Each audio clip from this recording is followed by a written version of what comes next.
A virtual reality adaptive exergame for the enhancement of physical rehabilitation using social facilitation.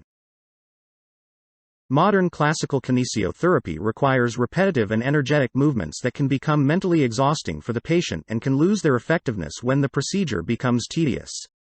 VR-based rehabilitation allows the creation of fully controlled environments that redefine training tasks into game-like interactions that target the individual needs of patients. The novelty of face-up exergame lies to the utilization of social facilitation, the theory that one's performance is affected by the social presence of others. Face-up focuses on the use of virtual agents to examine the effects of social facilitation within the rehabilitative scope. It's a gamified version of the repetitive supination-pronation exercise of the affected forearm, relying on the repetitive task training approach. The players should aim to charge the battery of a virtual car by rotating their affected hand. The more the car is charged, the more their engine boost, and at the end of each round, the cars are racing. FaceUp provides the ability to customize any number of agents including their game behavior and appearance. The agent's performance can adjust dynamically to the patient's performance, to maintain the game difficulty within controlled boundaries and provide more leverage over the flow zone.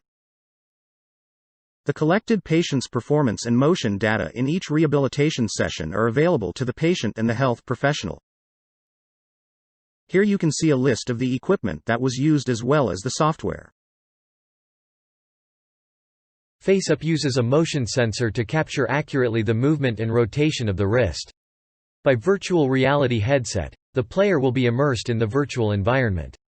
Then, the operator will select the player's profile as well as the game environment and the opponent. At the beginning of each session, the player will calibrate the sensor and start playing the game by rotation the wrist and charging the batteries of the cars. The scores appear on the desk in front of the player. Each round contains several supination-pronation movements of the wrist. And, at the end of each round, the cars will race by the power of their battery. The main aim of the study is to investigate the impact of the virtual agent's performance on the patient's rehabilitation effectiveness. Therefore, an alternating treatment design with 3 conditions will be applied. The findings of the proposed project will direct further the development of a VR application that may improve rehabilitative care of stroke survivors in the future. Thank you all for your attention.